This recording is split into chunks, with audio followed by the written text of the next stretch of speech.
You're listening to the Arcbenders Podcast, a show created to challenge you to be bold enough to live an extraordinary life with impact. I'm here with Alisa Her. And that's Christina Noel.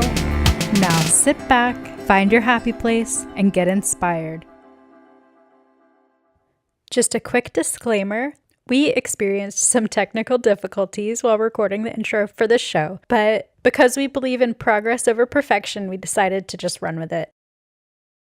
Hi, everyone. Welcome to episode 2 of the Arcbenders Podcast. To kick things off, we wanted to start with, if you haven't listened to episode 1, it is amazing. And we highly recommend that you start there to hear a little bit about our vision for the show and get caught up. But otherwise, welcome. Well, we're really thankful for all of you who have been leaving us ratings and reviews, and special call out to Johnny for a really amazing and heartfelt review that you left on iTunes. Yeah, seriously, Johnny, we really appreciate it. One of the things that we really appreciated especially is that you talked about how sometimes you're concerned when listening to podcasts that the hosts are living in a bunker. And part of your review was dedicated to letting people know that from your perspective, we actually are trying to live and breathe and do the things that we're talking about. And so that meant so much to us. And we really, really appreciate you taking the time to let us know what you think about the show. We really appreciate it when you're sharing your own connections to the show and your own stories about Arcbenders, what it means for you in your own life. It's really sweet. And we want to obviously share this with our whole community. And we hope that you feel the same way and want to share this show with your community as well. So some other feedback that we got after the last show is that people have been wondering a little bit about what is this whole Arcbenders thing? Where did it come from? And Christina is the one and only who can answer that. So tell us about it, Christina. Oh, man. Where did Arcbenders come from? Well, I reached a point in my life where I was so tired of hearing bad news.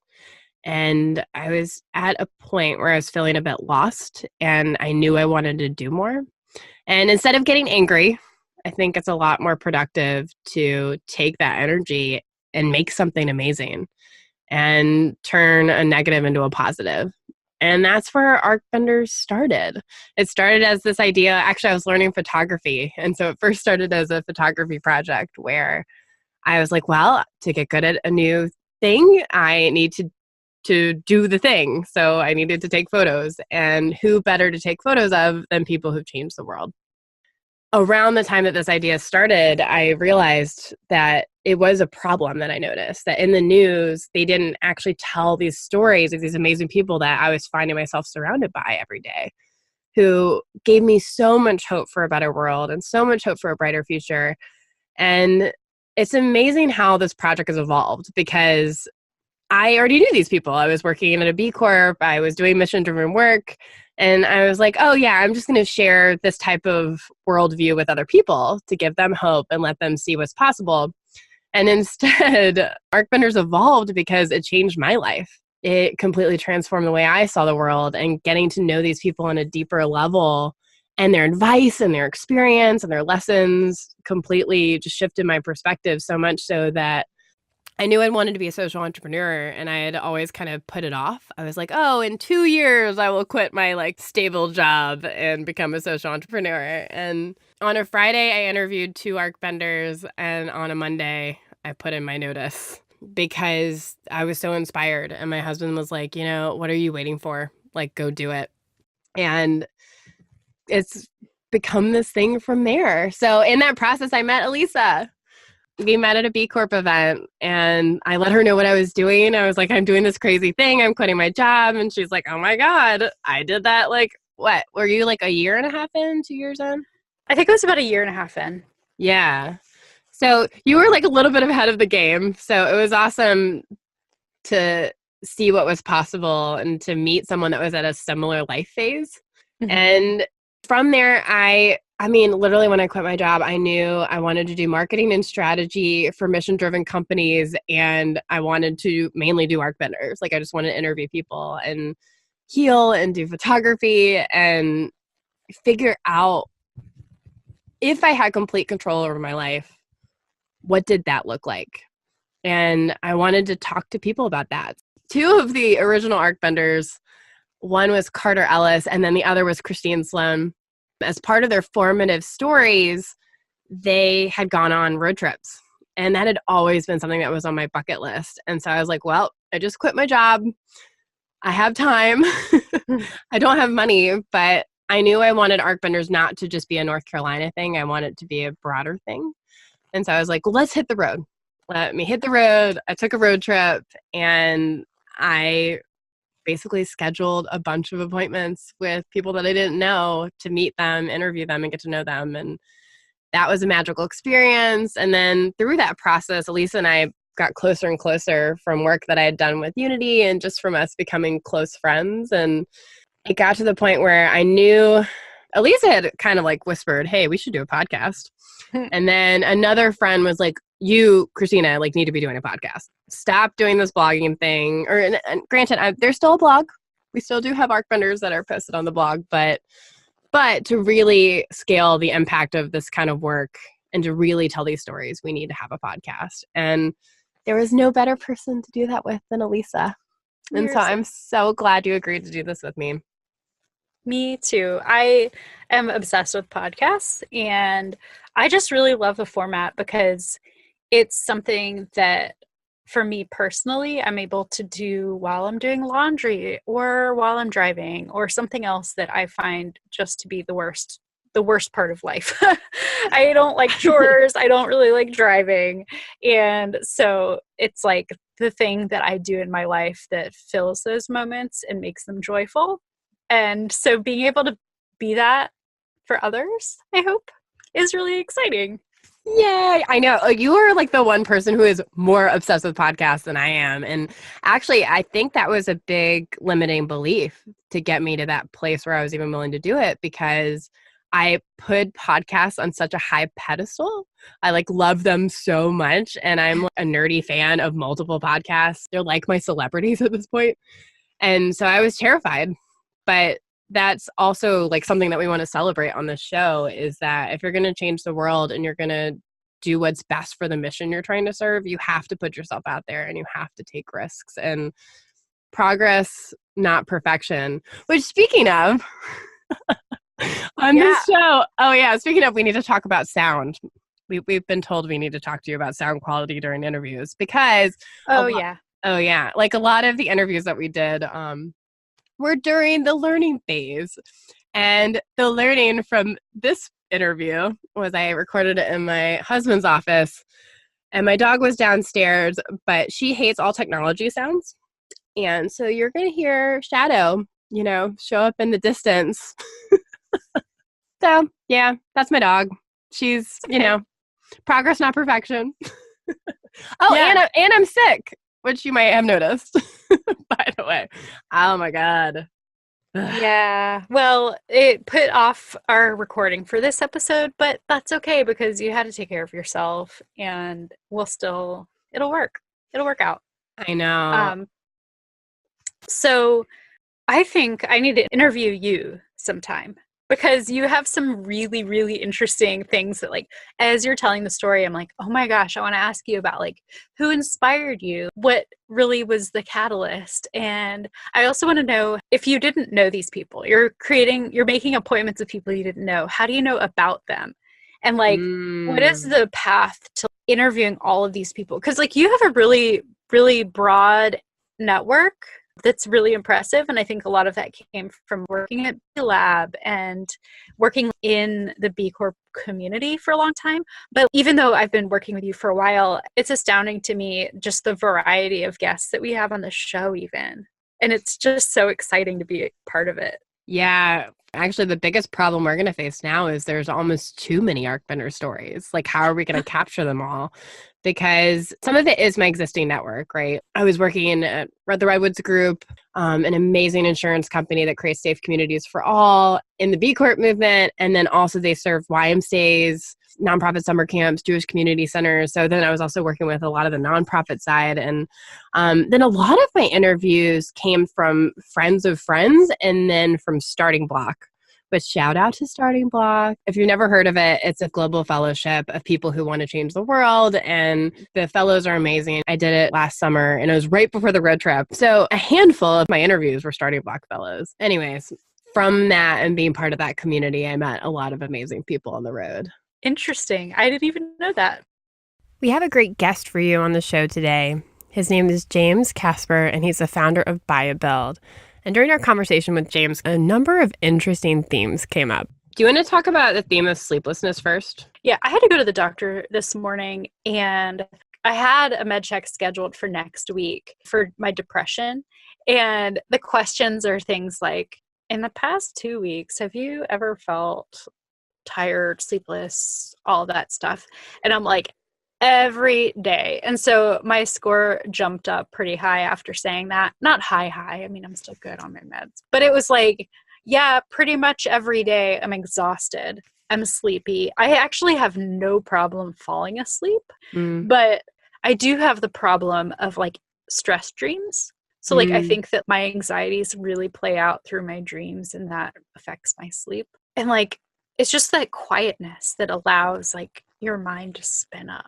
Oh my gosh, you're telling me. I really, really related to his talk about being so excited.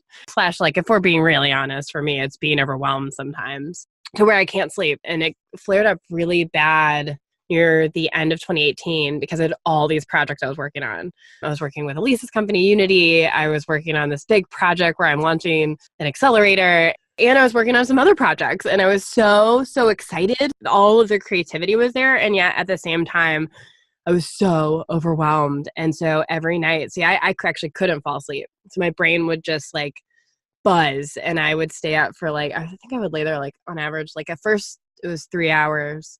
And then it was maybe like 2 hours. And then I mentioned it to my chiropractor, and he's like, oh yeah. He's like, I have a notebook by my bed for that. And that helped me get it down to an hour. So Wow. I put an iPad next to my bed, and then anything my brain freaked out about, I would write it down into the iPad. And that was actually like very helpful. So if you're a stress insomniac, just a fun fact. So do you, I assume there's like a blue light filter on there because like there's that whole thing with technology. Yeah.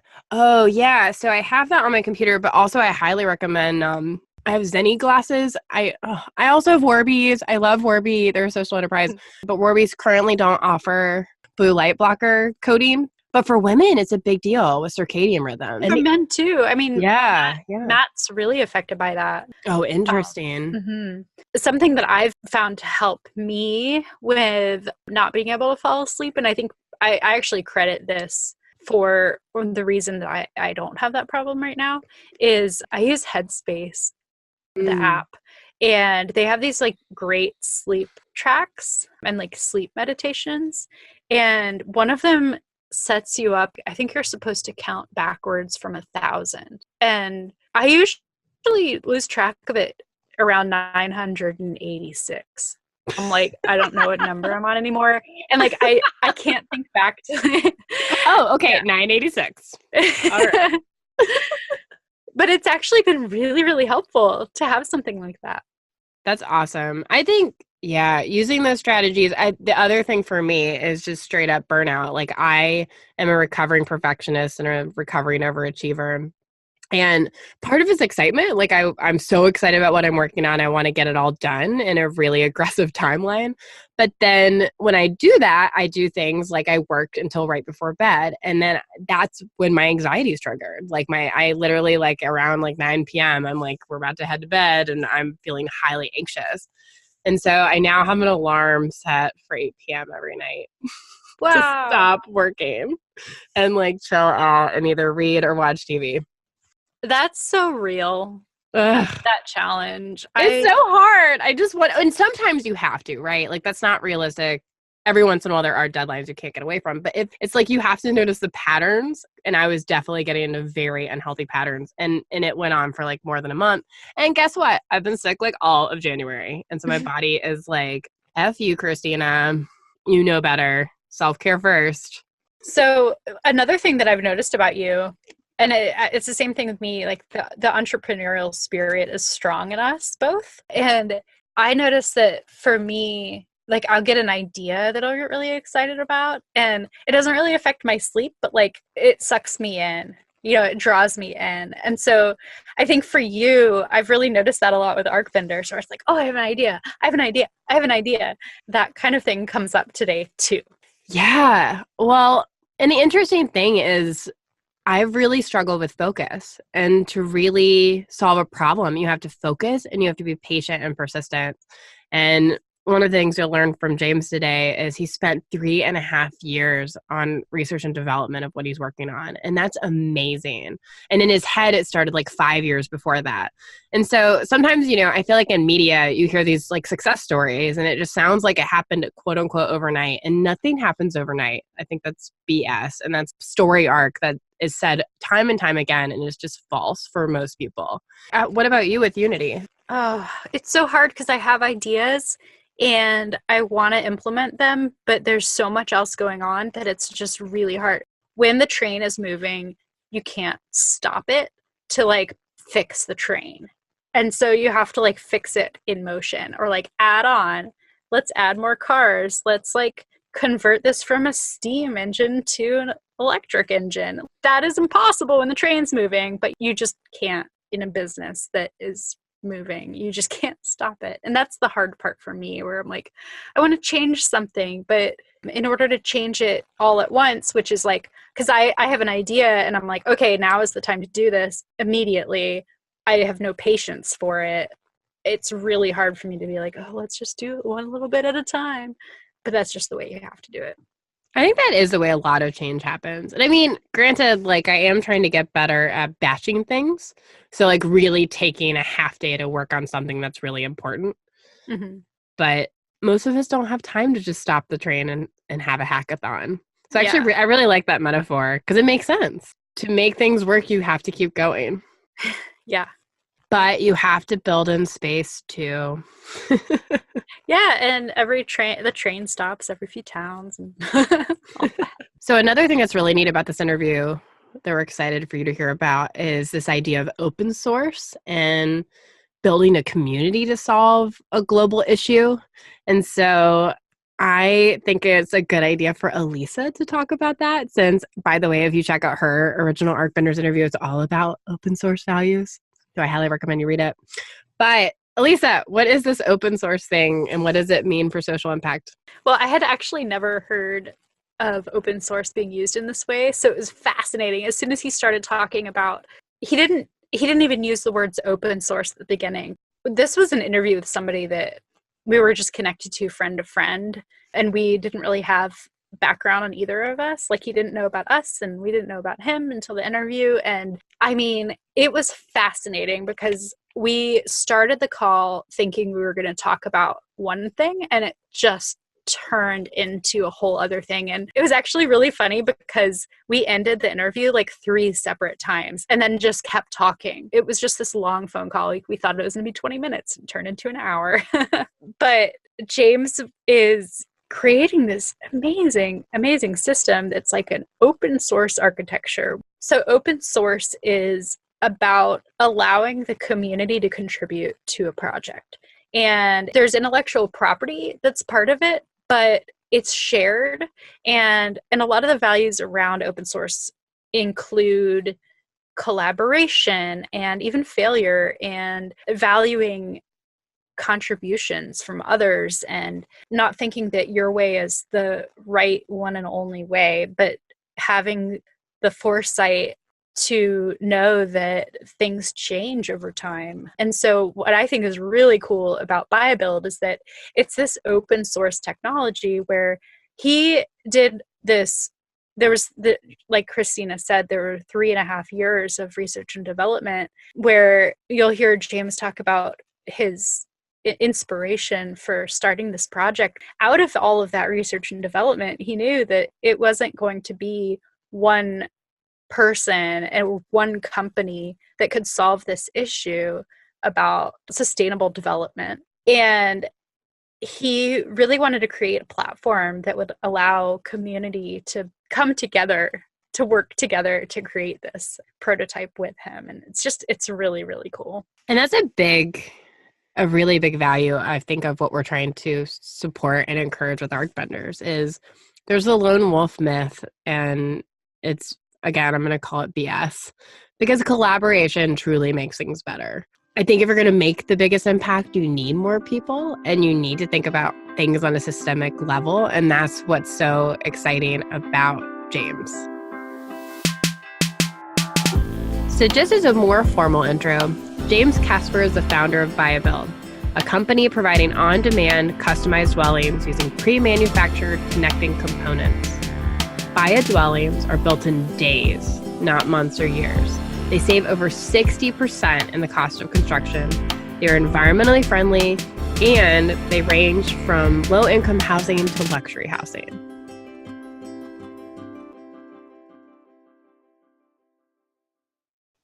So James, thank you so much for joining us today. Thank you for having me. Just to kick things off, what initially inspired you to want to make a positive impact and find purpose in your life? Well, how far back do you want me to go? I think I started at the age of 8 when I realized that I wanted to leave something on this planet that was going to follow me, follow my legacy. And I don't think I realized what it was until about 30-something years after that.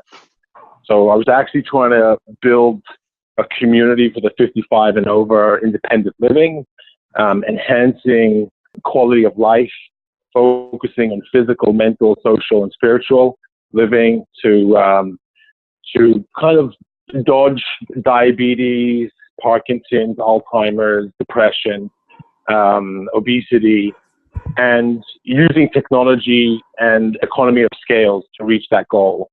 And what happened was, when I couldn't find a product and a method of construction that was going to provide for that community, I started looking at the innovation space.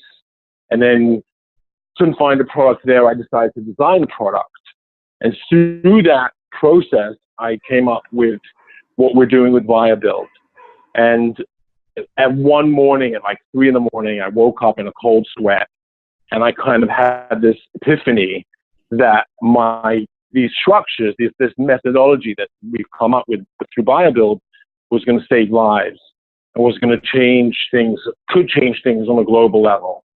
And that was the change that I had in my mission. I kind of decided, forget this communities for now, although I still believe in it, but I think we need to build a solution and a community that is going to help so many billions of people that don't have energy, don't have education, don't have healthcare, don't have access for growth.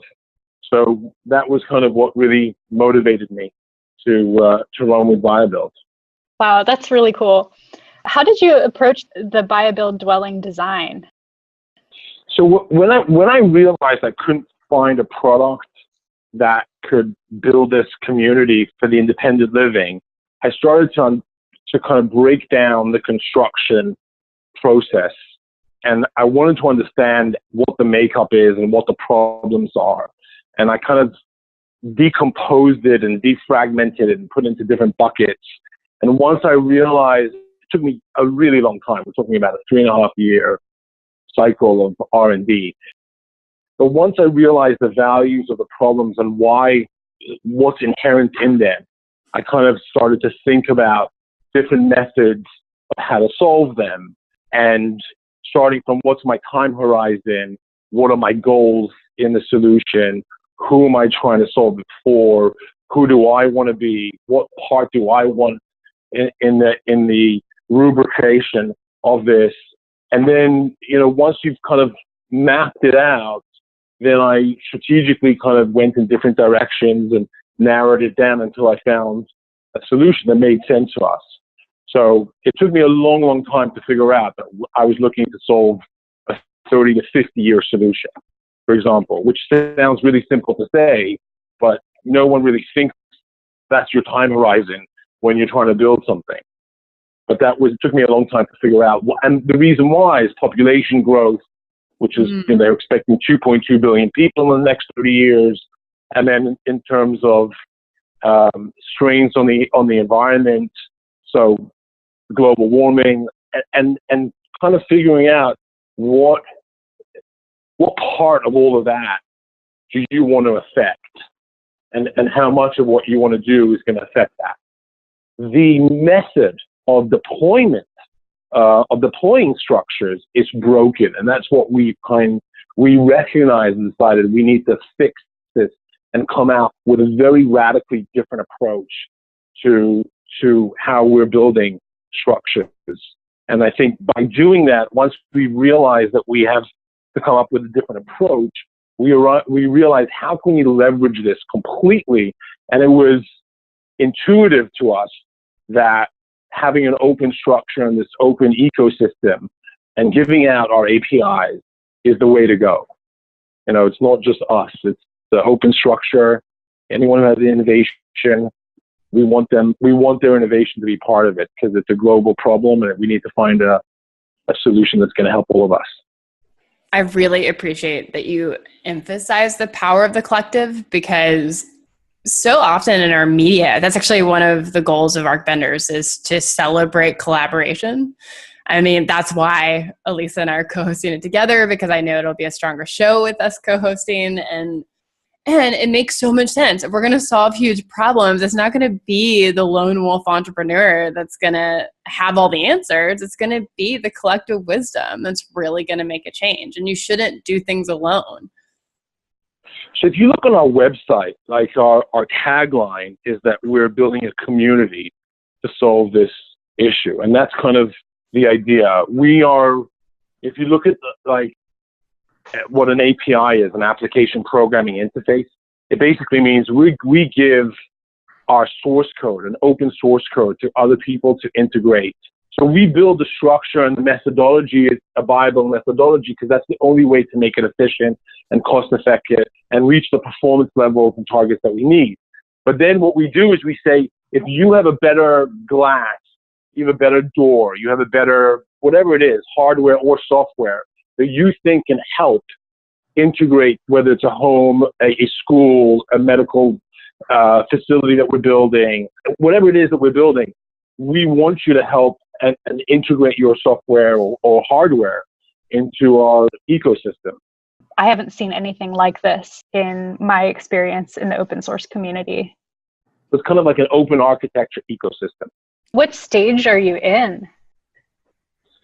We have a tremendous amount of pipeline of structure. So we're building a few prototypes now. We've already, our what we call generation 2 prototypes, and we've got a backlog of orders. Our next 2 years really is kind of like to build the model, not necessarily to become profitable, but to be able to build for scale, so we can build hundreds of thousands of units a year. And that's really kind of like the goal for us. So we've got a phenomenal team, a tier 1 team who we all trust each other. We've been working with each other for over a year. We have a brilliant CEO coming in. We have just a great team that are passionate about this and that are going to be working through the night finding solutions, because they're all driven by the mission. So I think we're off to a good start.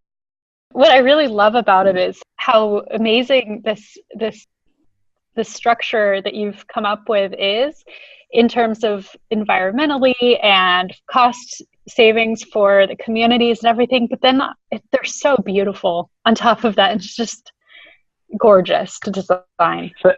So I have to tell you, I was fortunate. Thank you very much for listening. And I was fortunate to be in places where I worked for 10 years commuting to Tokyo. And unfortunately, was there through some severe earthquakes. And I have friends in Florida and have seen, devastating hurricanes. And I've worked in Eastern Europe, and I've been subjected to a lot of environmentally affected places around the world. And when we designed this, we said, how can we build something that is a superstructure, that what we call internally this global gold standard, that's going to be able to withstand the elements if things change. So take the worst potential catastrophic events that we know today, and potentially these could get worse, in 20, 15, 30 years from now. And how can we kind of like think ahead and design it And we found that by making the process super efficient, we can not only build these superstructures, what we call structural integrity, we can also make it pretty, we can make it environmentally friendly, and we can make it cheaper, which means that we could supply and give it to people who can't afford homes. But in America, there's a deficit of 7.2 million homes for the affordable space. So, and every year we're losing more and more laborers. So which means that structures and building and construction are only going to become more and more expensive and more out of reach. So how do we deal with that? And I think for us, we kind of figured out we need to make this super efficient so that we can fight for every penny, so we can fight for every second in the process, because time means money, and so that we can build to a quality in this level, this global gold standard level, that we feel we all need to kind of adhere to. It's a very broken system, and it's the largest system, as I said, it's the largest industry in the world. So that's a big challenge. And we're not trying to just solve it here. We're trying to kind of take what we know and transfer it not only to affordable housing and market rate housing, but also to disaster relief and developing worlds. And not only housing, but also, as you can see, medical facilities and hopefully education and other things as well. So that was kind of like the goal behind Baya Build. So really, if you think what we are, we're kind of like a design, technology, logistics company. But really, if you had to wrap it all up in one word, we're a company that is about efficiency. That's really powerful. And I should tell you that I don't think I was born to be a social entrepreneur with this mission. I knew from a very young age that I wanted to leave a legacy. I wasn't sure what the legacy was. And I don't think I really had the confidence to take that leap and to do something like I'm doing now until I really had sold a few companies and had been through, 25 years of doing business around the world. So I think only after that did I actually gain the confidence to say, wow, there's something that's greater than money, greater than myself, greater than anything that I could be a part of, that needs to be my focus. And I think that was kind of my pivotal point in life, where I realized I have the opportunity to do something that's really great. So, I feel very lucky that I have this opportunity, and with that comes a tremendous amount of responsibility and burden. So it's not rosy times in the startup world when you're trying to change something that is going to affect so many people. More from James after the break.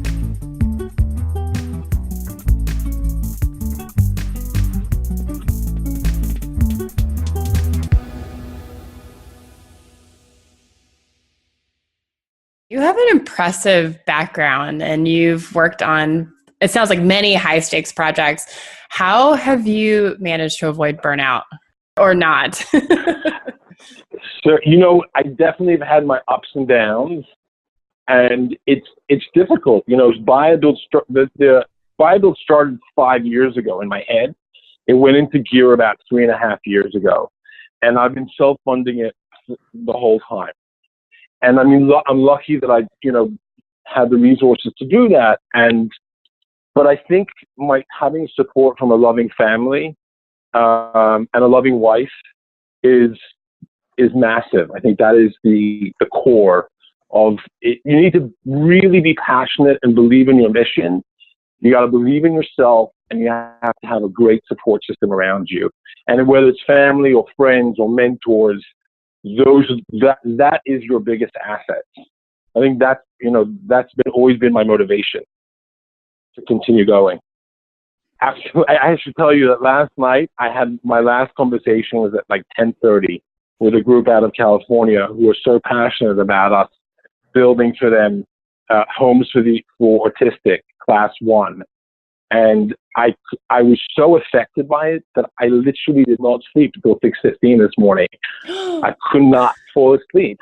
I was just like, my whole night, I was thinking, how can we build these homes, and what would they need to have, and how can we, perpetuate this, and who can we affect, and where would we build them, and what kind of security and insurance and supervision and support, and what happens where you have these elderly parents that have a teenage autistic child, and they can't, and they're not going to live forever. What's going to happen with all these kids? Yeah. And I was thinking to myself, like, I started feeling the responsibility and the weight on it. I could not sleep, until 6:15 this morning, because I realized that there's so much need out there that if we have the ability to help, it becomes a massive obligation. And I'm happy that, I'm very, grateful that we have this obligation, but I'm hoping that I'm going to have all the partners and the people behind us to help solve this. So the whole night, all these data points were circulating in my mind, and I just couldn't sleep.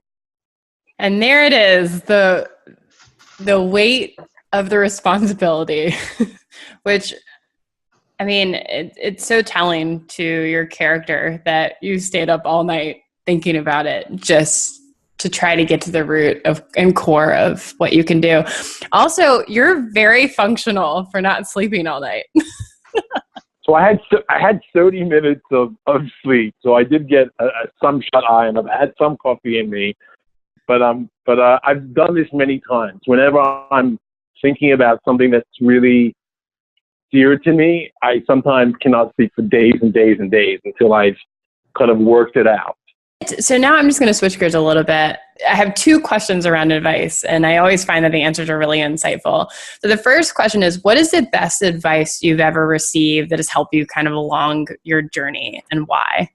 Oh, I think one of the best advice that I got once, many, many years ago, I was a teenager, struggling with my schoolwork, or being committed to schoolwork, and my stepfather had said to me, life is about a series of doors, and the more you commit yourself, the more opportunities you have. And it's kind of like, it was, for me, that resonated, that life is kind of like this map where if you stay at it and you believe in yourself and you commit yourself, you open yourself up to opportunities and obligations. I never realized that little me, had the ability to affect the planet, or could have any impact on that planet. But I really now believe that all of us have the ability to impact the planet, and we all are kind of like partners in this. So when we decided to design Baya Build, we decided to kind of build this open architecture platform where we said, it's not about us doing it, it's about all of us doing it. I mean, it's not the Baya Build team doing it. It's about us being open to everyone to come and help us innovate together, so together we can solve and resolve issues, because it's our planet and we only have one planet to live on. So if it's not us, it's our kids or our grandkids that are going to be the ones affected by it. So last question. So what advice do you have that you haven't already given for people that are trying to design a life with purpose and that want to give back? So I think the first thing is you really have to believe in a purpose that you are driven by, that motivates you. And I think once you have that, and I always tell people that are coming out of university and ask me, what should I go, which direction? And I always say, look, you're going to be working in a career or in a few careers for a long time. You got to pick something that really drives you, that you love. There's nothing like being able to waking up and saying that what I'm doing, I'm in love with doing it. And because if you are, you'll do the best job you absolutely can. But I think if you finding your purpose, finding what motivates you, I think that's the key, and that's the core, I think, and I think the rest of it is discipline and being persistent and not giving up and finding a lot of support around you. I think that's the key ingredients. And by the way, I'm not there yet. That's not, I feel like this is going to be another a 15, 20, 30-year road for me. So don't promote me, promote the mission. It's not about James Casper at all. It's about a solution that can help a lot of people and save lives. If I could never be quoted, that would be my target and my goal. But I think that right now there's no one else who could speak about Baya Build as much as I can. So that's why I'm the one who's carrying the torch. But soon we're going to announce our CEO coming in, and from then onwards, hopefully he's going to be more vocal than I am, and he's a lot more eloquent than I am as well. Stop it. He really is. I'm going to disagree. I'm telling you, I'm telling you, he's beyond brilliant. My whole team is brilliant. I'm telling you, you'll meet them. You met Catherine, for example. I did. How brilliant is she? How brilliant is she, right? She is. She really is. And you're going to have to forgive me because I'm going to quote you. Okay. All right. You can quote me as long as you don't make it sound too good. I can always put a disclaimer. Well, that was lovely. And thank you so much for sharing your story and for being so insightful and for what you're doing. I cannot wait to see how Baya Build progresses. And thank you for all what you guys are doing. Thank you so much for listening today. If you want to learn more about Baya Build, you can check out their website at bayabuild.com. That's BAYABUILD.com.